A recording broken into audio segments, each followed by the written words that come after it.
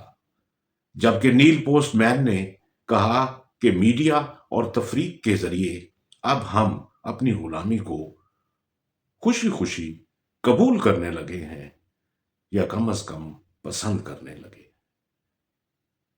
George آرول کا مشہور novel 1984 ہمیں ایک ایسی دنیا میں لے جاتا ہے جہاں اتھارٹی ہر وقت ہر چیز کو اپنے قابو میں رکھتی ہے، حتیٰ کہ سوچ اور زبان تک۔ 1984 ناول کے 3 اور بنیادی تصورات بگ برادر، نیوز سپیک اور تھاٹ پولیس ہے۔ بگ برادر ایک ایسی اتھارٹی جو ہر وقت اپنے شہریوں کو دیکھ رہی ہے، یعنی جیسے کہا جاتا ہے کہ آج کے اس ڈیجیٹل دور میں ہم ایج آف سرویلنس میں رہ رہے ہیں۔ تو یہ 20ویں صدی کے شروع میں ہی جارج آرول نے کہہ دیا تھا، بگ برادر ٹرمپ کے ذریعے، اس اصطلاح کے ذریعے کہ اتھارٹی اسٹیٹ ہر وقت اپنے شہریوں کو دیکھ رہی ہے۔ یوٹیلیٹیرین فلسفی کا بانی جرمی بینتھم فلاسفر بھی دراصل جو پینپٹیکون کا تصور دیتا ہے، پینپٹیکون جیل کے اس درمیان والے بڑے ٹاور کو کہتے ہیں جہاں سے جیلر پوری جیل پر نظر رکھتا ہے۔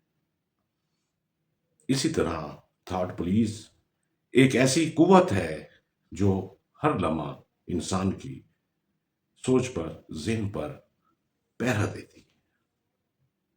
نیوز پیک نئی زبان کے بارے میں بات کرتی ہے، یعنی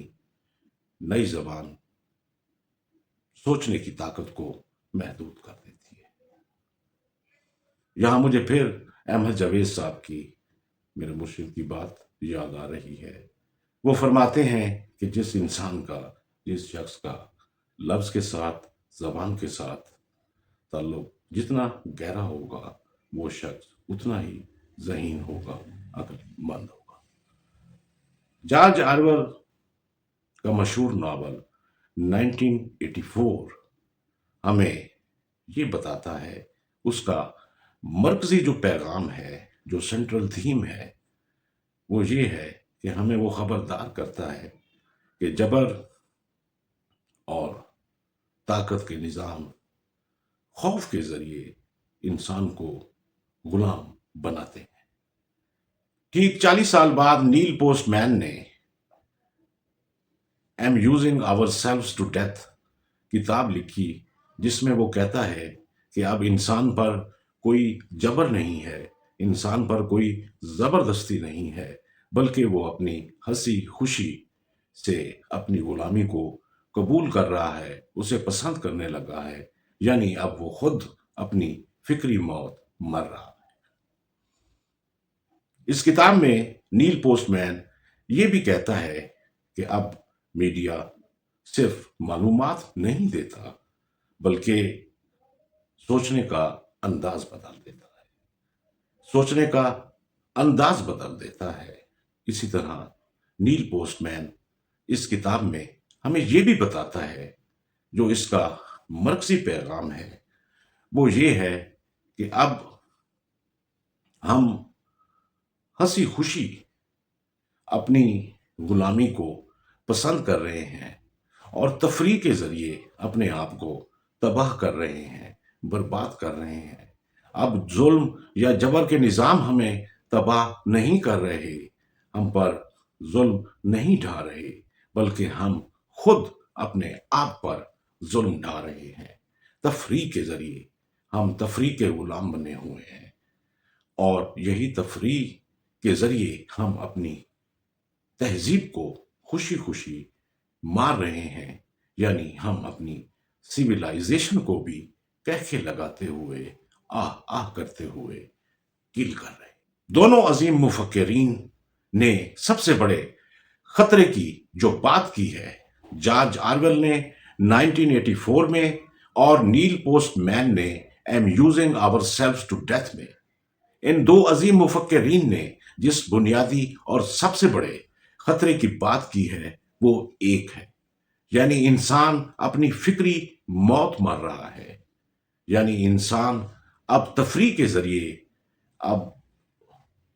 امیوزمنٹ کے نام پر اپنے آپ کو تباہ کر رہا ہے۔ نیل بوسٹ مین کہتا ہے کہ اب تعلیم ہو، سیاست ہو یا مذہب، سب شوز بن چکے ہیں۔ اب میڈیا، سوشل میڈیا نے ہر چیز کو تفریح میں بدل دیا ہے۔ دونوں عظیم مفکرین نے جس سب سے بڑے خطرے کی بات کی ہے وہ یہ ہے کہ انسان کا فکری زوال شروع ہو چکا ہے، کہ جس طرح میرے مرشد احمد جاوید صاحب فرماتے ہیں کہ ایرا آف ڈیو ہیومنائزیشن شروع ہو چکا ہے۔ وہ بھی جارج آرویل کا ناول 1984 اور اسی طرح نیل پوسٹ مین کی کتاب amusing ourselves to death بھی ہمیں یہی سجھانے کی کوشش کرتی ہے۔ دونوں عظیم مفکرین نے ہمیں ایک ایک اتباع، اٹینشن اور ایک وارننگ دی ہے۔ جارج آرویل کہتا ہے کہ تم پر ظلم اور جبر کیا جائے گا تاکہ تم جھوٹ کو سچ مان لو، جبکہ ٹھیک 40 سال بعد نیل پوسٹ مین نے لکھا کہ اب تم خود جھوٹ کو سچ مان لو گے کیونکہ وہ تمہیں خوش رکھے گا۔